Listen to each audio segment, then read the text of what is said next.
La dernière. Bonsoir à toutes et à tous, bonsoir Radio Nova et bonsoir Grenoble. Bienvenue dans La Dernière, on est hyper content d'être là, on est en direct et en public du Palais des Sports. Incroyable. Ça y est, on a l'impression qu'on va partir en comédie musicale. Vous voulez nous entendre chanter? Vous n'avez aucune limite, Grenoble. On est ravis d'être là, on est là pour la Biennale des villes en transition. Ça veut rien dire, mais on s'en fout. Les Olympiades des cantons qui bougent, non, ça n'a pas de sens. Les assises des régions qui twerkent, génial. Génial. À propos de région, on est content d'être dans celle de Laurent Wauquiez. S'il vous plaît, non, alors c'est... Non. Ce n'est pas l'esprit de l'émission. Ce n'est pas l'esprit de l'émission. Nos régions ont du talent. On est content d'être à Grenoble, dans la ville de Stendhal, de Champollion, de Roland McDan. 3 salles, 3 ambiances. Stendhal qui disait: si je fais des livres, c'est pour être lu par Juliette Arnaud. Et ça tombe bien, elle est là, Juliette Arnaud. Et bonsoir. Ça va, Juliette? Ah, très bien. Est-ce que genre t'es contente d'être à Grenoble? Oui. Est-ce que t'as des bons souvenirs à Grenoble? Moi, non, mais ma mère, oui, elle était élève au lycée Champollion. Incroyable, je vois, ça fait beaucoup d'émotions. Dans le public, Champollion qui disait: ok, les hiéroglyphes c'était fastoche, mais maintenant je vais essayer de piger les chroniques d'Aymeric Lomprey. Et ça tombe bien, il est là, Aymeric Lomprey. Ouais. Ça va, Aymeric? Oui, ça va. T'es content d'être à Grenoble et tout? Oui, je suis content d'être à Grenoble. Pareil, t'as des bons souvenirs à Grenoble? Avec la mère de Juliette, ouais. Avec la mère de Juliette, impeccable. Et Roland McDan disait: je suis heureux d'avoir inspiré celui que je considère comme mon fils spirituel, Pierre-Emmanuel Barré. Et ça tombe bien, il est là, Pierre-Emmanuel Barré. Bonsoir. Pierre-Emmanuel. Oui. Est-ce que éventuellement... Vas-y, les faits, Guillaume, viens dans les faits. Les faits, un souvenir avec la maman de Juliette peut-être, je ne sais pas. Non, j'ai très peu de souvenirs à Grenoble parce qu'à chaque fois je suis un peu sous quand je sors de Grenoble. Et oui, et qui s'appelle Rio, la Chartreuse. Mais Grenoble, c'est également la ville de Sinsemilia.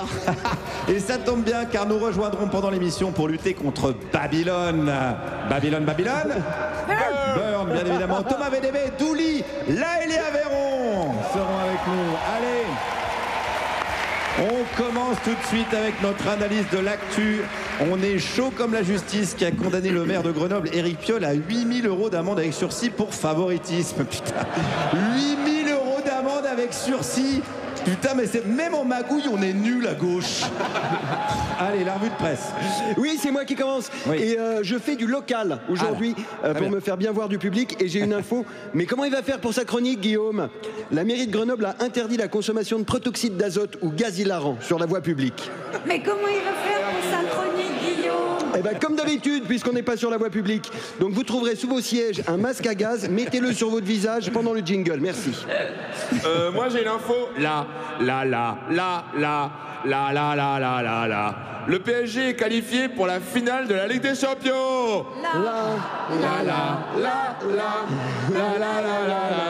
Oui, alors que le Grenoble Football 38... Aïe. Attendez, je descends mon doigt. Non, pas la Ligue 1. Je tourne ma feuille. Tiens, la Ligue 2, 9e, les nuls. Juliette, enchaînons. Allez, j'enchaîne. Ouais. J'ai une info. Dénoncez-vous les 3 sur 10. 7 Français sur 10 estiment que François Bayrou devrait démissionner de son poste de Premier ministre s'il est avéré qu'il était au courant à l'époque de ce qui se passait à Bétarame. Dénoncez-vous les 3 sur 10. Bon, écoutez, le public, vous êtes 1200. Oui. Ça veut dire que vous êtes 360 qui estiment que Bayrou devrait rester en poste. Allez, tous ceux qui ont un t-shirt Morandini, c'est la vie, ça dégage. Ceux avec les pulls Abbé Pierre, ça dégage aussi. Ouais, ça dégage. Eh ben, je vois qu'Aymeric a fait des ventes Vinted à Grenoble. Allez, on enchaîne. Alors, à propos de Bayrou, attendez, parce que moi j'ai une info, mais comment c'est possible? Bayrou est encore plus impopulaire que Macron. Mais comment c'est possible? Mais on ne sait pas, c'est un mystère pour la science et c'est un exploit. Alors, ceux qui sont encore plus impopulaires que Bayrou, j'ai la liste.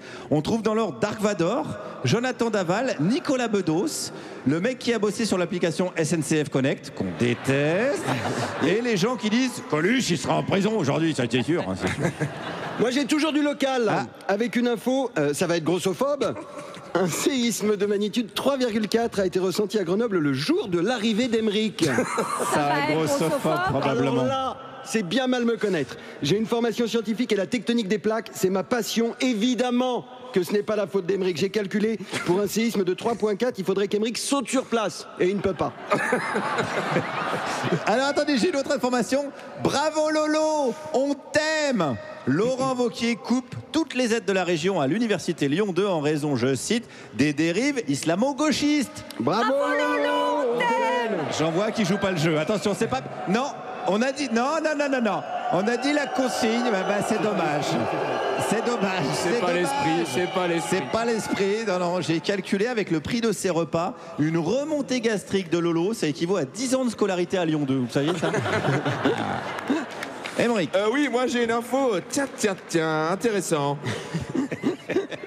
Présidentielle 2027, Christophe Clergeau veut s'inspirer du conclave pour trouver le candidat de gauche. Tiens, intéressant. Oui, il reste plus qu'à savoir qui est Christophe Clergeau. Alors attention, j'ai une info. Ta yo, qu'est-ce que t'as sous ton grand chapeau? L'intelligence artificielle de Musk, nommée Grok, déshabille à la demande n'importe quelle photo de femme postée sur X. Yo, qu'est-ce que t'as sous ton grand chapeau? C'est un peu gênant, Juju, tu devrais être un peu révolté là. C'est le principe. Ah oui. Non, mais je suis révoltée. Mais aussi, je voulais entendre 1200 personnes chanter du Annie Cordy en 2025. Ah, c'est réussi. Et Juliette, est-ce que... Oui, ils s'applaudissent eux-mêmes. Il est incroyable ce public de Grenoble. Vous avez bien raison, vous êtes formidable. Et Juliette, est-ce que tu aurais envie d'entendre les infortantes d'Emeric Lomprey? Non, pas spécialement. Non, il faut que tu lises le texte qui est marqué. Ah oui. Voilà, ouais. Oh là, oui. Guillaume, j'en ai envie. Eh bien, ça tombe bien. Emeric, c'est ton moment, les infortantes. Merci beaucoup, merci. Il y a une attente, hein? Oui. Il y a une attente. Merci Grenoble. Merci Grenoble et surtout merci Guillaume de me donner la parole. Et avant de commencer, je voudrais te remercier. Arrête! Je recommence. Non. Merci Grenoble et merci Guillaume de me donner la parole. Et avant de commencer, je voudrais te remercier Guillaume. Sincèrement, merci de m'avoir emmené dans cette aventure qu'est la dernière. Et quand je dis dernière, je ne veux pas dire dernière aventure, mais l'aventure qui s'appelle dernière. Ça j'avais écrit. Je me souviendrai toujours quand tu m'as appelé pour me proposer de rejoindre cette fabuleuse équipe. Cette équipe dont la vie a changé depuis. Toi? Non. Je recommence. J'adore. Merci. C'était super. C'est super pour l'instant. Merci Grenoble. Et merci Guillaume. Cette équipe dont la vie a changé depuis. Toi Guillaume, tu as pu te libérer et assouvir ton besoin de responsabilité. Juliette a enfin la place qu'elle mérite dans une émission à succès. Et l'autre. Cette aventure qui nous a fait traverser bien des épreuves et qui aujourd'hui nous emmène dans cette belle ville de Grenoble. Au bout de chaque rue, une montagne. Victor Hugo. C'est le seul que je connais alors. J'ai donc décidé cette semaine d'adapter mes informations importantes, à la ville où qu'on est, Grenoble. Comme quand on était à Toulouse et j'avais fait les horaires des avions, ou au Havre où j'avais fait les horaires des cimetières. Et ici, à Grenoble, je vais bien entendu faire les horaires d'ouverture des décathlons.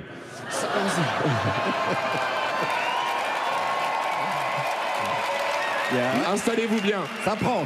Ouais. Ça commence à prendre ma belle chronique. Installez-vous bien, car cette ville est composée de 28 décathlons. Tous plus beaux que les uns. C'est parti. Décathlon Grenoble centre-ville. Du lundi au samedi, 10h, 19h30. Fermé le dimanche. Décathlon Grenoble La Tronche. 10h, 20h. Fermé le dimanche, sauf cas urgent. C'est le décathlon de garde. Le déconcentrez pas. Non mais, et dites non à la MDMA. J'enchaîne. Oui, c'est mieux. Décathlon Raviol Centre. 10h, minuit. Possibilité de prendre l'apéro sur place. Décathlon La Bastille. 10h, 11h. Que le lundi. Amateur d'équitation, allez vous faire enculer. Décathlon Gratin Dauphinois Centre. Ouvert que le dimanche. Décathlon Gratin Dauphinois Petite Couronne, 10h, 19h. Décathlon Gratin Dauphinois Moyenne Couronne, en travaux. Décathlon Raviol au cep Grande Couronne, de 10h à 19h. Décathlon, c'est une sémilliard sound system, man. Tout ouvert tout le temps, man. Ok, Emmerich. Décathlon. Emmerich. Excuse-moi, mais en fait, tu mets combien de temps à écrire tout ça? Bon, bah, c'est pas beaucoup, mais Ouais. je dirais que le travail est essentiellement basé sur la recherche et l'investigation.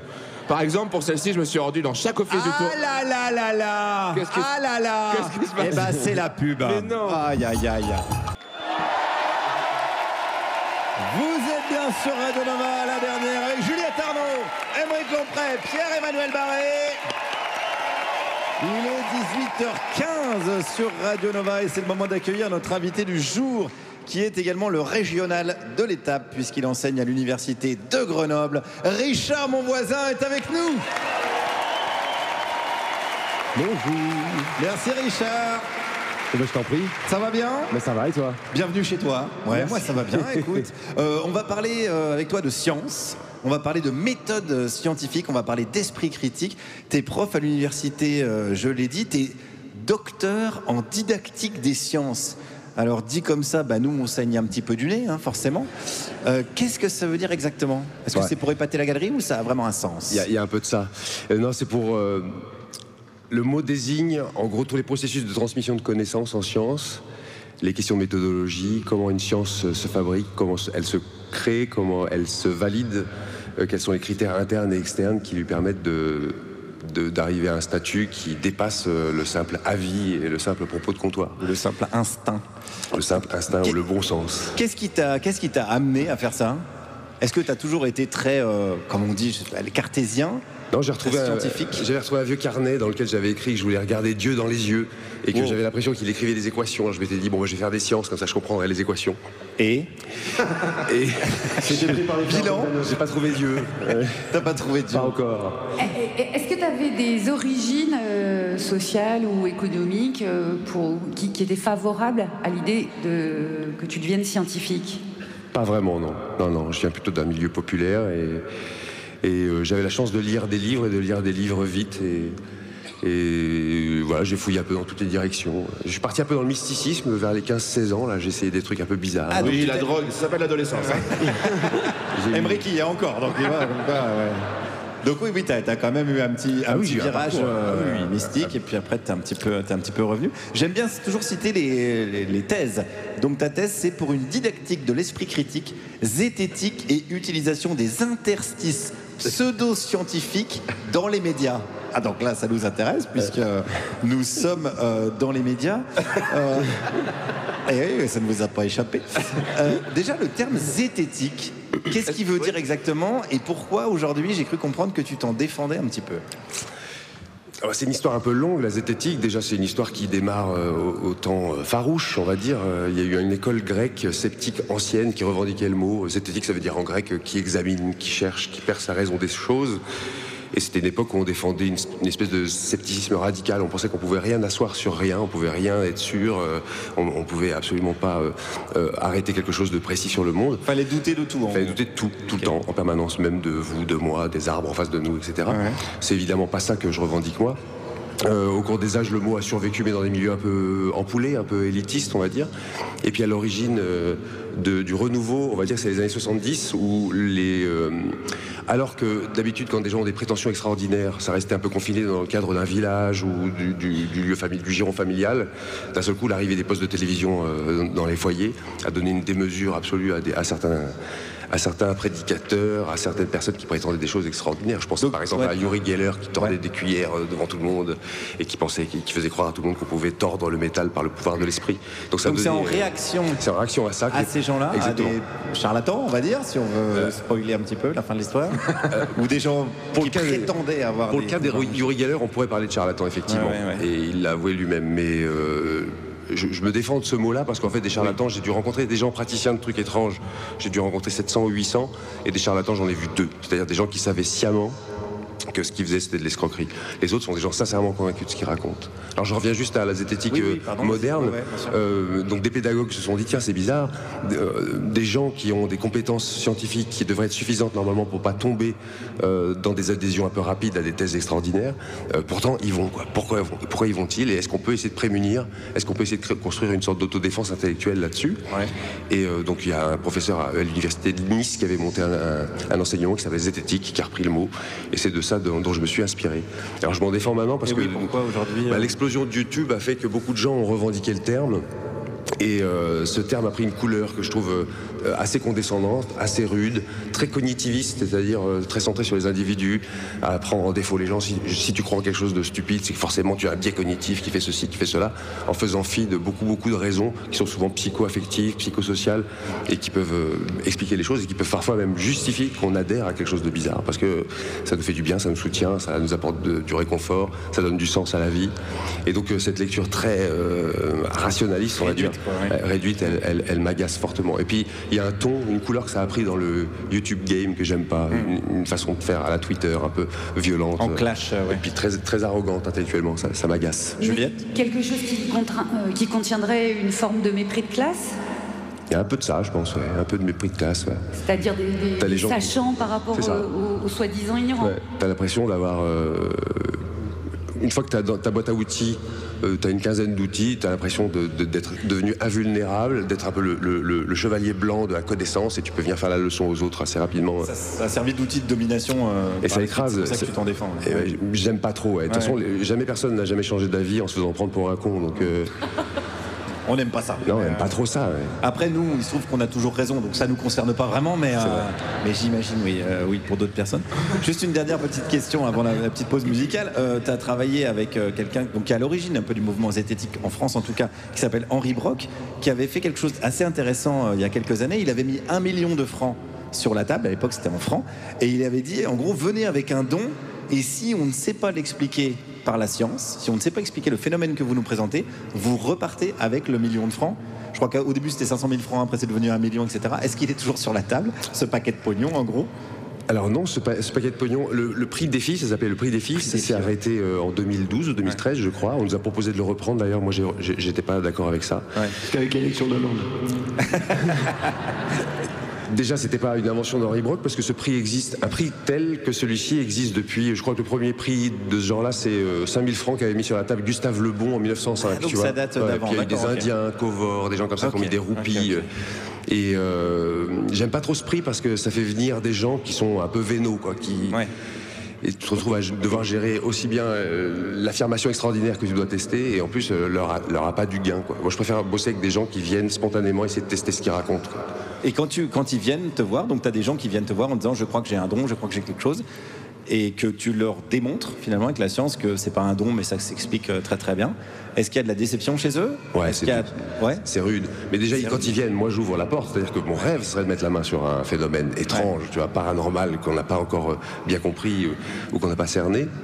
C'est jamais arrivé dans le prix défi, il y a eu 250 candidatures, 51 protocoles je crois ont été jusqu'au bout, on n'a jamais rien trouvé. Ça ne veut pas dire que ça n'existe pas, mais dans l'attente de plus de nouveautés, on n'en fait rien. On en est toujours d'accord, on attend. Si vous avez jamais des gens qui nous écoutent et qui pensent avoir un don, contactez Richard Monvoisin. Vous allez pouvoir le faire d'ailleurs pendant une petite pause musicale, puisqu'on va faire un clin d'œil à notre invité. On va écouter le dernier tube de Francis Lalanne qui s'appelle Le Covid, c'est dans la tête, en duo avec Akhenaton.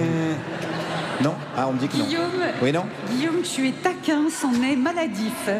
On va plutôt remuer nos petits corps avec un titre de 1981 signé Tom Tom Club, Genius of Love, un tube qui a été samplé beaucoup par la suite, parce que comme disait Lavoisier, rien ne se perd, rien ne se crée, tout se transforme. Vous êtes toujours à l'écoute de Radio Nova, c'est la dernière. Juliette Arnaud, Pierre-Emmanuel Barré, Aymeric Lompré, notre invité Richard Monvoisin, et nous a rejoint pour sa chronique dans quelques minutes, Thomas VDB. Mais avant cela, Pierre-Emmanuel, c'est l'heure des questions des auditeurs. J'imagine que tu as encore à dire du mal de l'émission, de tes collègues et tous. Pierre-Emmanuel, c'est maintenant, hein. Pardon, c'est à moi? Oui, excusez-moi. Pierre-Emmanuel, j'ai dit Pierre-Emmanuel. Excusez-moi, j'étais ailleurs et c'est bien mieux qu'ici. J'étais en train de me demander qui je choisirais si je devais passer la soirée avec une célébrité vivante ou décédée. Eh bien, je crois que je prendrais Gérald Darmanin. Et décédé. Mais assez rêvé, boulot, boulot, boulot. Aymeric, comment vas-tu? Bien, merci Pierre-Emmanuel. Oui, tu vas voir, c'est pas la peine de répondre, tout est écrit, je fais les deux rôles. Alors Aymeric, tu te sens mieux grâce au renforcement positif que j'ai mis en place? Oui Pierre-Emmanuel, mais j'en veux encore. S'il te plaît Pierre-Emmanuel, rends-moi meilleur. Oui, je t'en supplie, fais-moi progresser, déconstruis-moi bien. Sacré Aymeric, parfois tu me rappelles ta maman. Allez, c'est parti pour ta qualité du jour. Aymeric, il a plein de qualités, comme par exemple la patience. Aymeric, il est tellement patient qu'il a toujours pas dit à son ex que c'était son ex. Aymeric, il est tellement patient que quand il va à la salle de sport et que c'est ouvert, il reste devant jusqu'à ce que ça ferme pour pouvoir dire zut, c'est fermé et rentrer chez lui. Aymeric, il est tellement patient qu'une fois, il a attendu son train 3 jours à l'aéroport.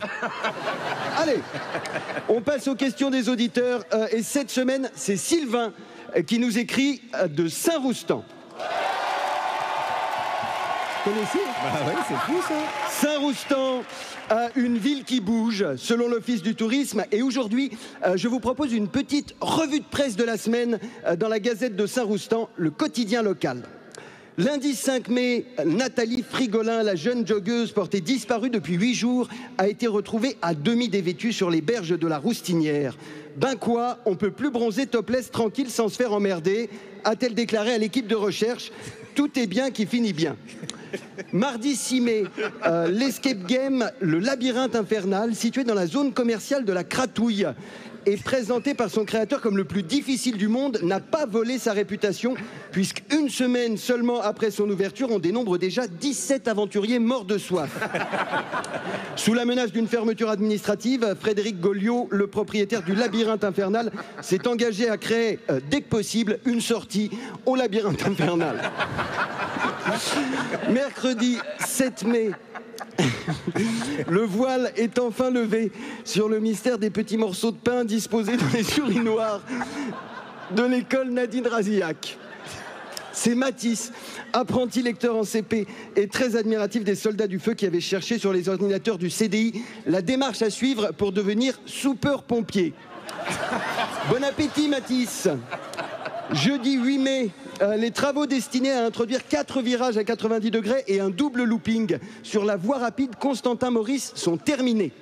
Le maire Guilhem Maurice espère ainsi voir se multiplier rapidement aux abords de la route les bouquets et autres gerbes commémoratives déposés par les familles des victimes d'accidents. Une idée simple et maligne pour embellir la commune à moindre frais et enfin obtenir la note tant désirée par les racilariens de 4 fleurs au classement des villages fleuris.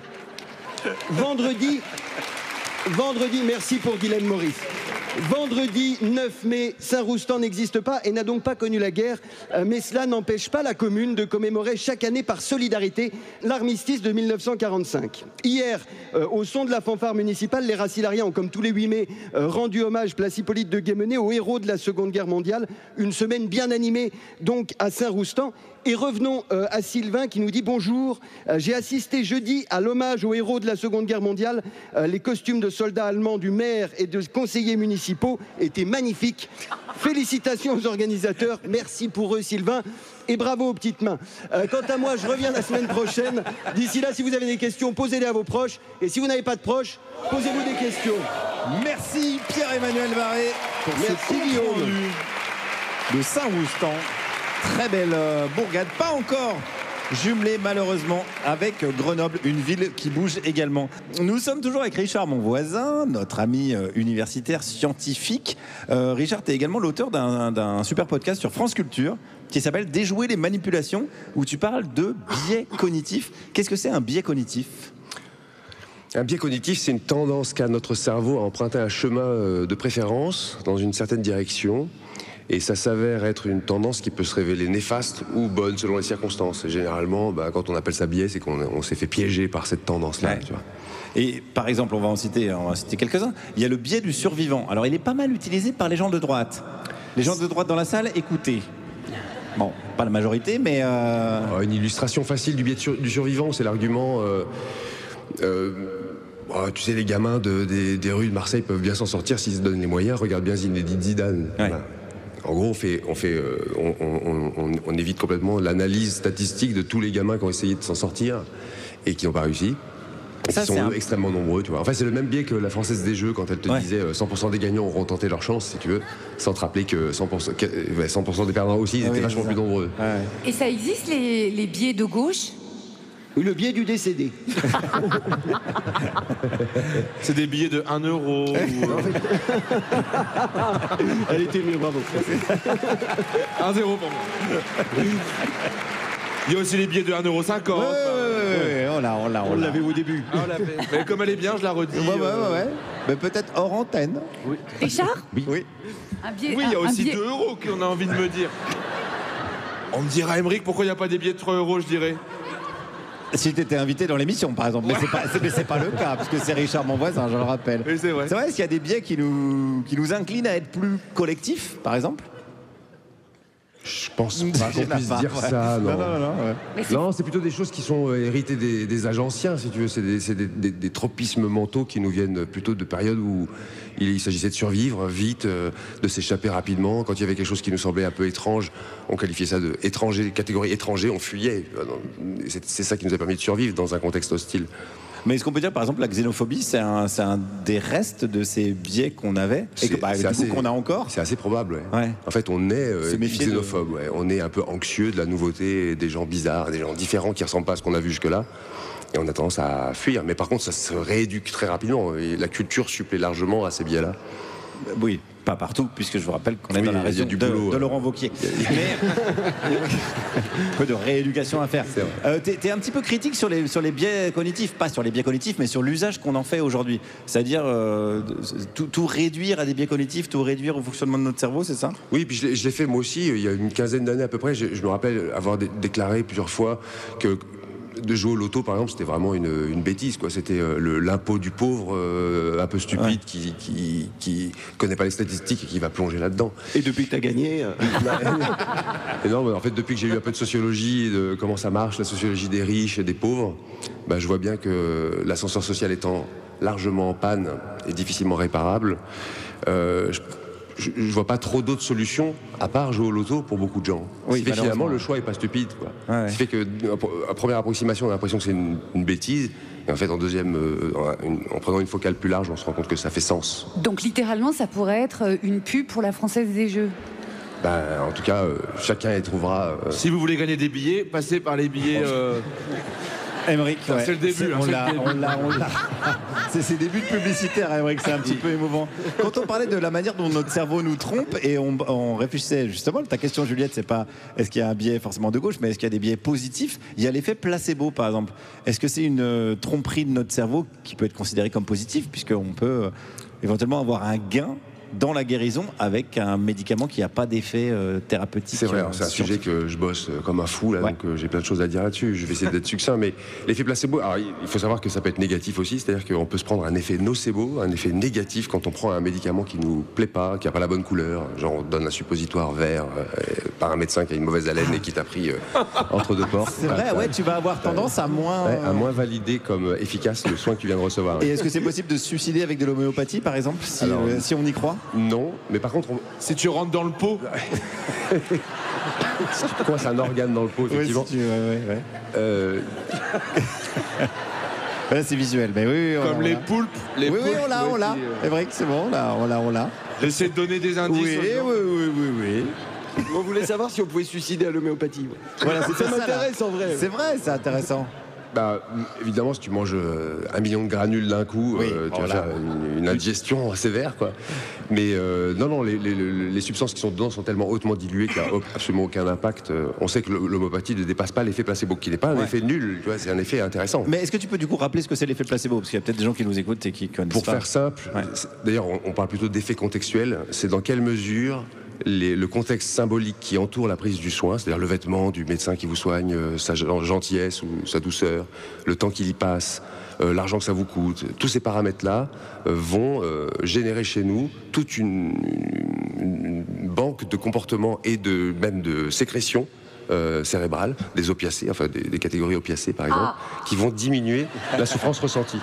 Alors, donc c'est gratuit, c'est facile à trouver. Ouais. Et bon, l'inconvénient, c'est que ça ne guérit pas la maladie que vous voulez, ça abaisse les symptômes que vous ressentez.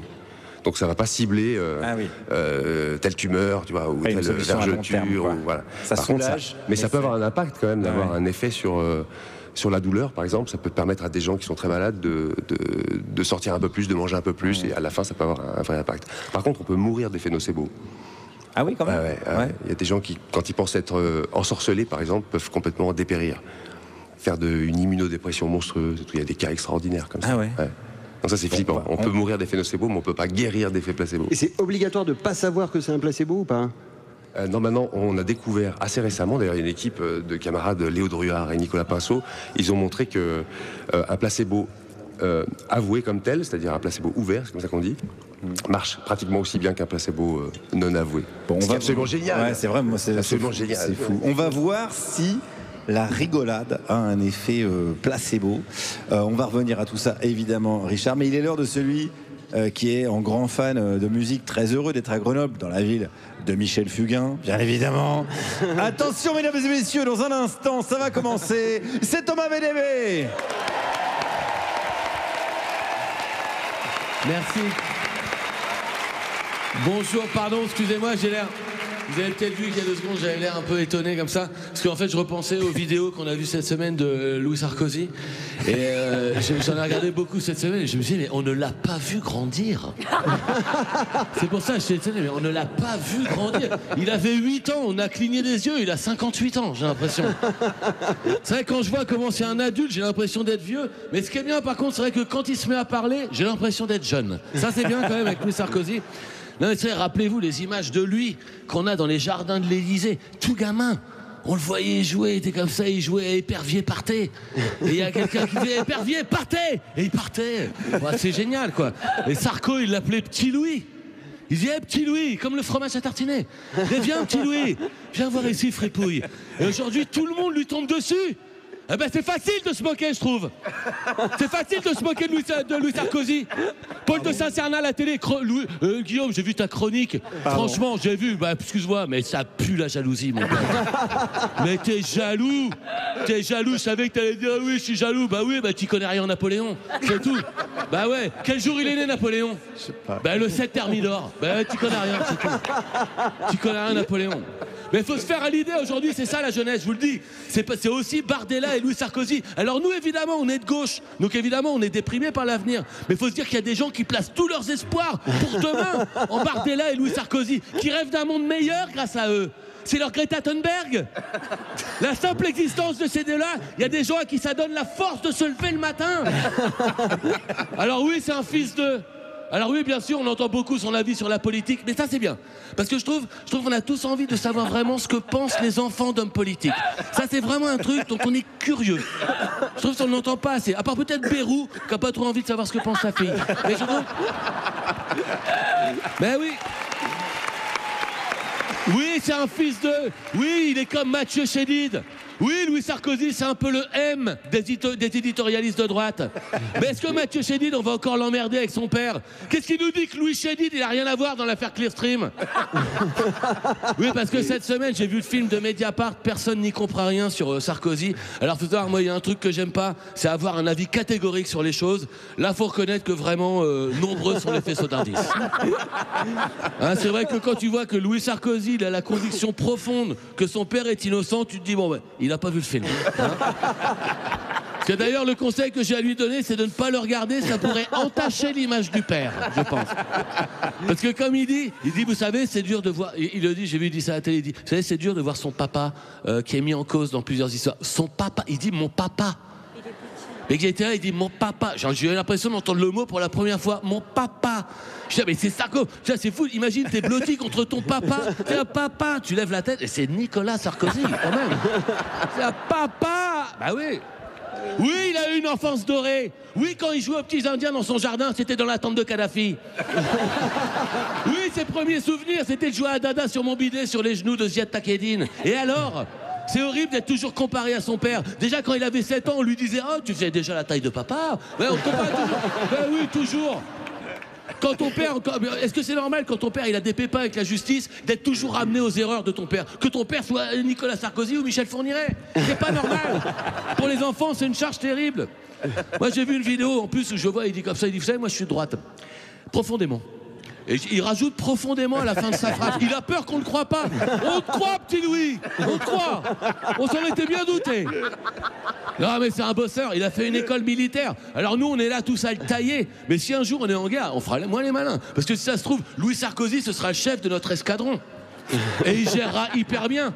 Il sera là, il faut aller chercher le ravitaillement vite avant que le front russe fasse son ouverture. Et nous on sera là, putain mais en fait il assure le fils. Le mec il sera là vite, il faut aller garer les jeeps. Et je dis franchement, à choisir si à la guerre je préfère être dans l'escadron de Louis Sarkozy que dans l'escadron de Emmerich. Hein, je sais pas si on te confiera un escadron, le mec. Franchement. Pourtant je l'aime bien Emmerich, mais on sait bien que toi et moi en guerre on serait nuls. Non, puis il a étudié Louis Sarkozy. Il a fait ses études aux US, il a eu un master en diplomatie. J'ai vu. D'ailleurs on a vu cette semaine, t'as repassé l'extrait il n'y a pas longtemps où il a dit ouais à Gaza qui crèvent tous et il faut brûler l'ambassade d'Algérie. Faut peaufiner encore un peu la diplomatie. Et voilà. Non mais on lui en demande trop. C'est vrai que il y a encore 6 ans il jouait à 1, 2, 3 soleil. Maintenant on lui demande son avis sur Gaza. Lâchez-le quoi. Putain. Demandez-lui son avis sur la dernière saison de Pas de patrouille. Qu'est-ce qu'on a fait de toi mon petit Louis? On t'a volé ta jeunesse. Et comme d'habitude quand il y a un vol, ben, c'est encore la faute du père. On est avec toi petit Louis. Merci, ciao. Merci beaucoup Thomas VDB, qu'on pourra retrouver en livre. Il a un livre qui sort, Thomas VDB, Fiascorama, le 11 septembre. On se retrouve dans quelques instants, juste le temps de mettre à l'épreuve votre esprit critique, car c'est la publicité.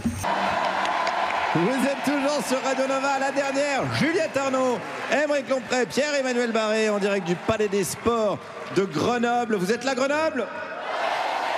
Je le savais. Nous sommes toujours avec notre ami enseignant-chercheur Richard Monvoisin, mais pendant qu'on papote comme ça, qu'on apprend des trucs, il y a des choses extrêmement graves qui se passent en France. C'est le moment de la panique morale de la semaine. La France a peur. Arrêtez! Personne n'a craqué! L'heure est très grave, mais l'heure a failli être encore plus grave que ça, parce qu'on a failli ne pas être là. À cause de quoi? À cause de qui? À cause des syndicats de la SNCF, messieurs, dames. À cause qu'il y a encore eu des menaces de grève, que c'est toujours la même chose, qu'il y en a ras-le-bol. Désolé, il fallait que ça sorte. Depuis que la SNCF existe, il y a des grèves, exception faite au début des années 40, où ça roulait quand même particulièrement bien. Pourquoi? Pourquoi? Parce que Pétain avait interdit les grèves. Je dis pas que cet homme n'avait pas de défaut. Ne me faites pas dire ce que j'ai pas dit, mais les trains roulaient. Heureusement, je ne suis pas le seul à penser que les grèves SNCF, il y en a ras-le-bol, parce que j'ai écouté les chaînes d'infos. Chaque année au même moment, c'est-à-dire les ponts du mois de mai, c'est bien vous, les syndicats, qui prenez en otage les usagers. Voilà, je l'ai mis parce que c'est un classico, voilà, c'est la prise d'otage. C'est vrai que Sudrail et Daesh, même combat, hein. Ne croyez pas que les cheminots ont la passion du rail. Non, ça c'est Frédéric Becbédé et Christophe de Chavannes.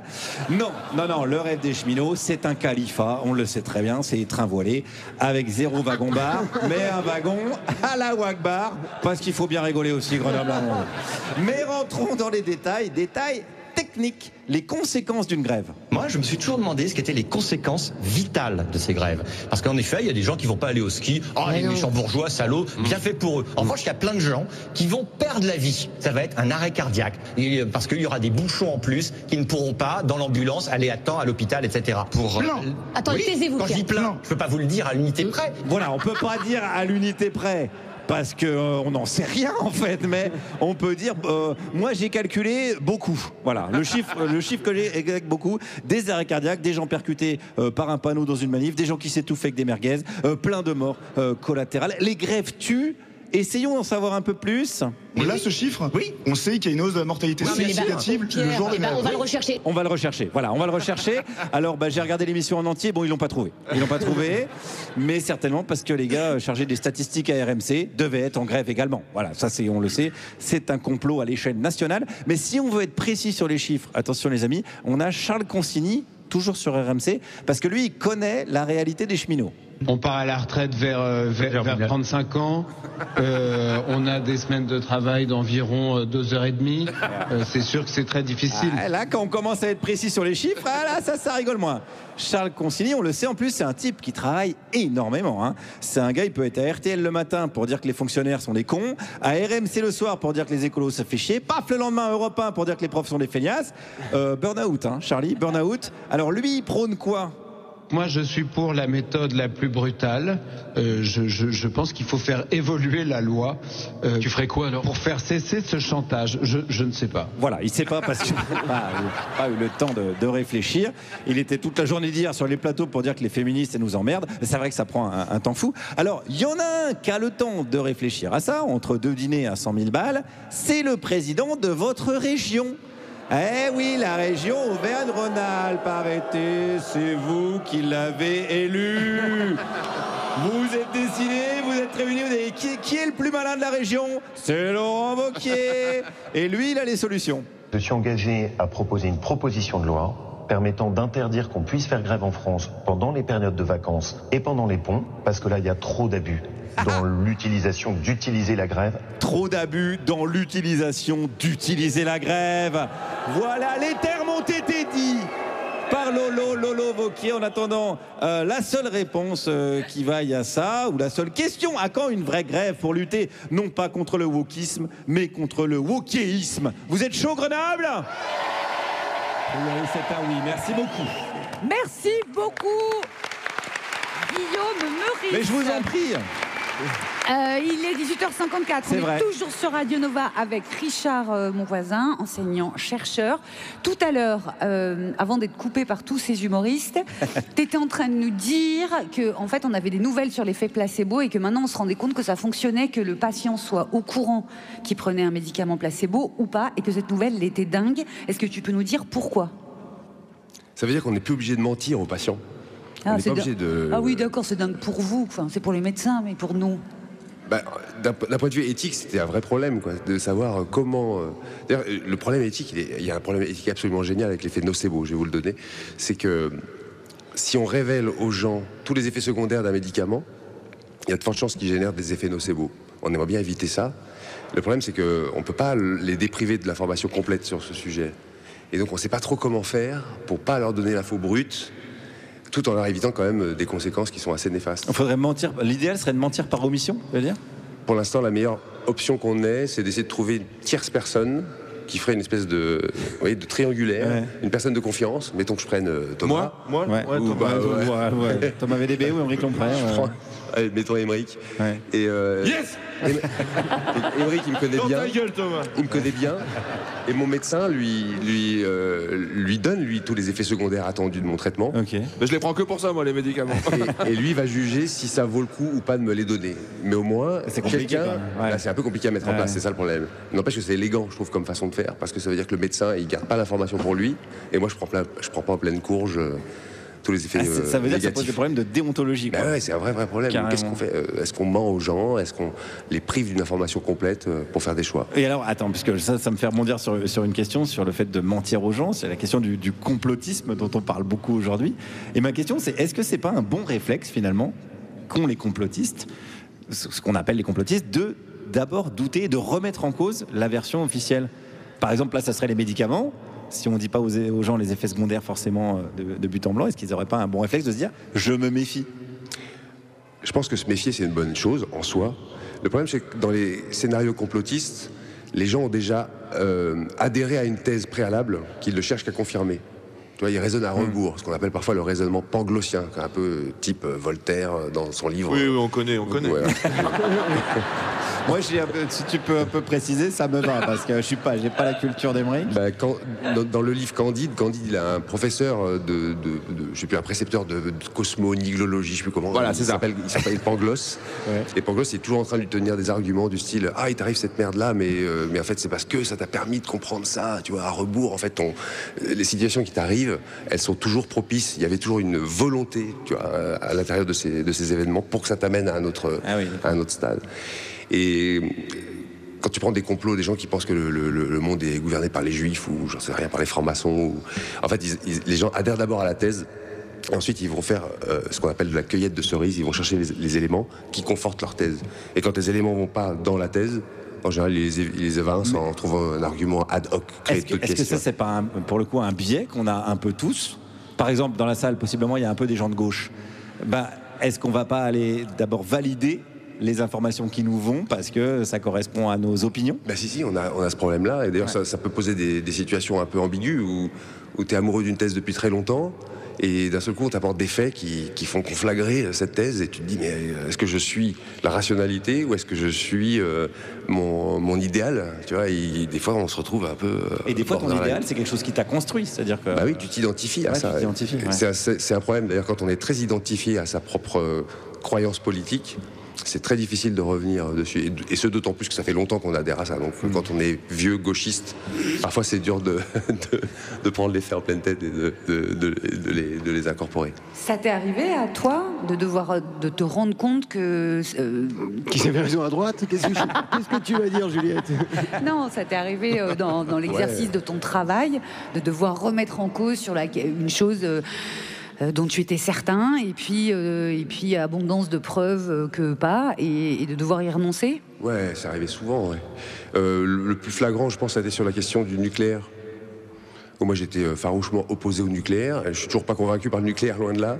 Et pourtant, je vois que les énergies carbonées créent plus de drames dans l'ensemble que le nucléaire. Alors, le nucléaire pose un certain nombre de problèmes que n'ont pas les carbonés, mais n'empêche que dans le ratio, je suis forcé de constater que, effectivement, c'est un peu moins pire. Une sorte de raisonnement pragmatique, quoi. Et donc, c'était compliqué pour moi de l'admettre. Un hater, ça me fendait le cœur, mais j'étais obligé d'admettre ça, quoi. Ça t'a pris longtemps?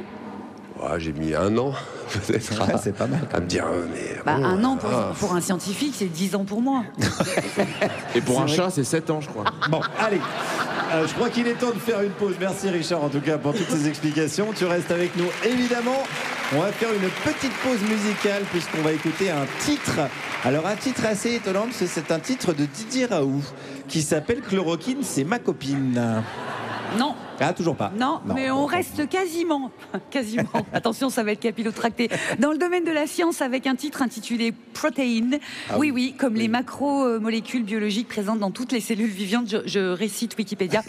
C'est le rappeur londonien Jeshi en collaboration avec le Nigérian Obong Jayar. Vous écoutez toujours Radio Nova, la dernière, Juliette Arnaud, Pierre-Emmanuel Barré, Emeric Lompré, notre invité, Richard Monvoisin. On a parlé science, on a parlé didactique des sciences, mais on n'a pas encore parlé science du langage et stylistique. Et ça nous manque. Je sens que vous êtes énervés. Vous êtes énervés, Grenoble? Calmez-vous. Calmez-vous, c'est le moment de la Elia Véron. Bonjour les amis. Alors aujourd'hui, je vous propose de parler de rhétorique politique et d'interroger un argument souvent mobilisé dans les débats, celui du bon sens. Alors l'argument du bon sens est assez critiqué dans l'analyse rhétorique. On va plutôt associer ça à une arnaque. Pourquoi ? Parce que dire c'est du bon sens, ça peut permettre de poser comme une évidence quelque chose qui ne l'est pas. Par exemple, pour justifier la réforme des retraites, Macron avait dit qu'il s'en remettait au bon sens des gens. On voit l'arnaque, hein. Sous prétexte de faire un compliment, bon sens, ça a l'air sympa. On impose un sens comme étant le seul valable, le seul bon. On évacue les autres opinions. On court-circuite le débat, comme l'a formulé la journaliste Marion Dupont du Monde. Donc l'argument du bon sens est souvent vu comme une arnaque rhétorique, populiste, parce que les politiques aiment bien présenter ce bon sens comme celui des classes populaires. C'est Darmanin, vous vous rappelez, qui disait qu'il préférait aux statistiques, aux études sociologiques, le bon sens du boucher charcutier de Tourcoing. Là, on a l'opposition classique, le bon sens des classes populaires bien ancré dans la réalité, contre les élites déconnectées. Alors pourquoi c'est une arnaque? Déjà parce qu'il n'y a pas un bon sens populaire, mais des avis qui peuvent être variés. Et ensuite parce que l'opinion, qu'elle vienne du peuple ou pas d'ailleurs, elle n'est pas pure, spontanée, sans médiation. L'expression bon sens est souvent associée au sentiment d'évidence, mais ce sentiment d'évidence ne n'est pas forcément d'une constatation directe de la réalité. Il peut se construire, notamment par la répétition d'un discours médiatique, politique. Quand on entend tout le temps les mêmes sujets, les mêmes phrases matraquées, le penser devient comme une évidence qui a l'apparence du bon sens. Donc on comprend bien pourquoi il peut être fallacieux de se réclamer du bon sens, parce que ceux qui le revendiquent peuvent prétendre s'y plier alors qu'ils contribuent à le créer, parce qu'ils le font quand ça les arrange aussi, alors que dans d'autres situations, ils vont se réclamer au contraire de la complexité. Est-ce que vous vous souvenez de Gilles Legendre au moment des Gilets jaunes ? C'est le fait d'avoir probablement été trop intelligent, trop subtil, trop technique.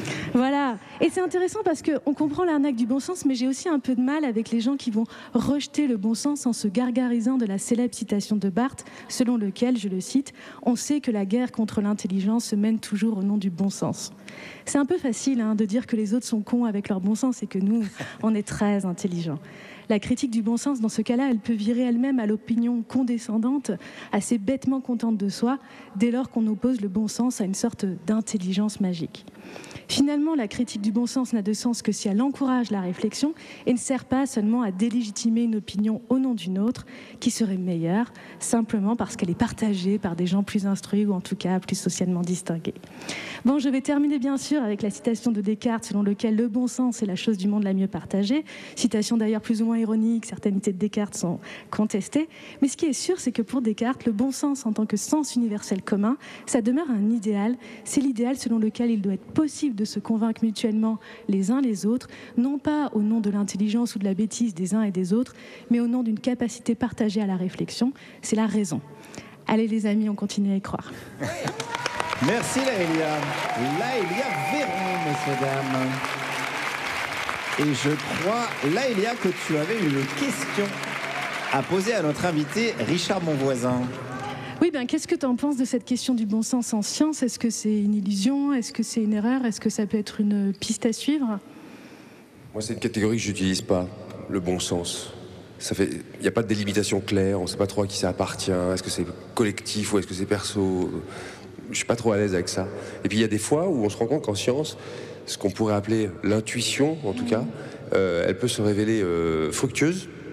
Et je pense j'ai un collègue en Allemagne qui s'appelle Gerd Gigerenzer qui travaille sur ça et qui montrait que, par exemple, si tu prends un panel de gens experts en tennis et que tu leur demandes qui va gagner le prochain Roland Garros, et que tu compares les résultats avec des gens qui, comme moi, n'y connaissent absolument rien, les prédictions des gens qui n'y connaissent rien sont souvent meilleures.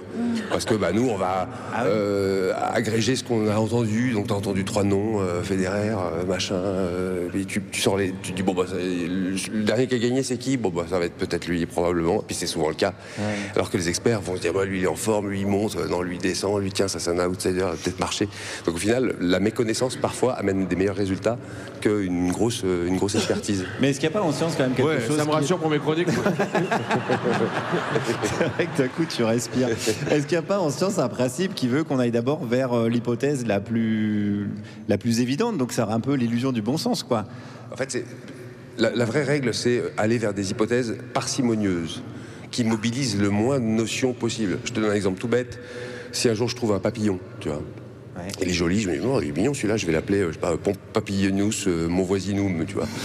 Et alors tu vas me dire, non mec, attends, il y a une banque de données de tous les papillons qui sont disponibles au monde. D'abord tu vérifies, et avant de créer une nouvelle case, tu vérifies qu'ils ne ressemblent pas à un de ceux qui sont déjà dans l'une des cases qui a déjà été décrite. On réinvente pas des nouvelles entités ex nihilo comme ça, en partant de rien. Il faut d'abord vérifier qu'on n'a pas quelque chose qui explique ça. Et dans mon boulot, quand on nous amène un phénomène paranormal, c'est souvent le cas, on regarde d'abord est-ce qu'il y a des explications physico, chimico, physiologiques, biologiques selon les thèmes qui permettent d'expliquer ce qu'on voit. Et quand on travaille par exemple sur le cas des magnétiseurs, pour prendre un exemple sur lequel je travaille beaucoup, ce que produisent les magnétiseurs sont des choses qu'on peut expliquer très simplement sans mobiliser un magnétisme ou un quelconque fluide vital qui circulerait de main en main. Quand on travaille sur les barreaux de feu, c'est pareil, on peut expliquer assez pragmatiquement comment ça marche sans mobiliser un don de soins à distance pour... On va y revenir. Pardon ? Oui, non, pardon, je croyais que tu étais intervenu, Émeric. Ah, pas du tout. Non, tu t'étais juste endormi sur ton micro, ce qui peut arriver. J'écoute France Inter, moi, en même temps. Oui, du coup, je comprends que tu te sois endormi. Merci Richard et merci Laëlia. De la même manière, un petit peu de bon sens voudrait qu'on n'achète pas les produits qu'on veut nous forcer à acheter. Je dis ça, je dis rien. Je dis juste que c'est la publicité. Vous écoutez toujours Radio Nova, la dernière, Juliette Arnaud, Pierre-Emmanuel Barré, Émeric Lomprey et notre invité Richard Monvoisin. Ça va Richard? Ça va et toi? Ok, bah pour l'instant impeccable, mais c'est pas certain que ça dure, parce que c'est l'heure de celui qui a sublimé l'art de la destruction en création artistique, le très schumpeterien Pierre-Emmanuel Barré. Oui, quel bonheur, quel bonheur, quelle extase. On a un nouveau pape. Qui ne saute pas n'est pas catho. Lick, qui ne saute pas n'est pas catho. Regardez, attendez, j'ai ramené de l'eau bénite pour ceux qui sont pas baptisés. Tiens, Émeric, chien d'infidèle, je t'ai sauvé de la damnation. T'es un enfant de Dieu à présent. Vous aussi, païens grenoblois, suivez la lumière du Christ, mes frères. Oh, attends, Pierre-Emmanuel, je savais pas que t'étais croyant et pratiquant. Mais moi non plus. Moi non plus, Guillaume, moi non plus, je savais pas. J'ai été pris dans la ferveur médiatique là, du moment là. C'est comme pour les JO. Même si t'aimes pas le sport, vu qu'on parle que de ça sur toutes les radios, toutes les chaînes, à un moment, tu te surprends à dire hey, en fait, c'est pas si mal le canoë-kayak sur gazon. Alors qu'en fait, non. Non, le canoë-kayak sur gazon, c'est comme Dieu, ça n'existe pas. Donc il n'y a aucune raison d'y consacrer du temps d'antenne. TF1, le pape, France 2, le pape, M6, le pape, Gulli, le pape, l'équipe. Oh, du canoë-kayak sur gazon. Ça a l'air super. Non, non, ne te fais pas avoir, c'est de la merde. Alors attention, hein, je dis pas qu'il faut interdire aux gens de faire du canoë-kayak sur gazon. Chacun a le droit de gâcher son temps comme il veut. Je dis juste que quand le président de la Fédé de canoë-kayak sur gazon meurt, et qu'on élit un nouveau président, ça devrait pas monopoliser l'intégralité du temps médiatique pendant 15 jours. Hein, foutez-nous la paix avec votre sport à la con, où on reste bloqué au même endroit pendant demi-temps de 40 ans. Ça ne m'intéresse pas.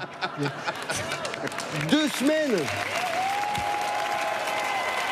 2 semaines de direct. 2 semaines de direct depuis le Vatican, des reportages sur la couleur des slips du cardinal. De spécialistes qui viennent dire, saviez-vous que le terme de conclave vient du latin cum clave, qui signifie je m'en bats les couilles. Ça signifie je m'en bats les couilles. Il y a plus de 50% de la population française qui croit pas en Dieu, et l'autre moitié, ils arrivent même pas à se mettre d'accord s'il faut se couper le bout du sgeg ou pas. Cessez de nous imposer vos religions dans les médias. Si je veux en savoir plus sur le catholicisme, je vais à la messe. Si je veux découvrir le judaïsme, je vais à la synagogue. Et si je veux devenir islamophobe, je regarde CNews. Je savais pas que la France c'était un état religieux, moi. Comme un gros naïf, j'étais resté sur la République laïque. En janvier, Bruno Retailleau, il avait écrit sur X la laïcité est un principe républicain essentiel, garant de notre unité, de notre cohésion. Putain, ça fout les poils. Regardez ça, du Jean Jaurès dans le texte. Mais ça n'a pas duré longtemps. Quand ils ont élu le nouveau pape, Retailleau, il a dit « Je m'associe à la joie des catholiques du monde entier ». Il est fort, Retailleau, il a inventé la laïcité communautariste. Heureusement qu'il n'est pas barman. J'ai mis du gin dans votre cocktail sans alcool, je préfère comme ça, moi.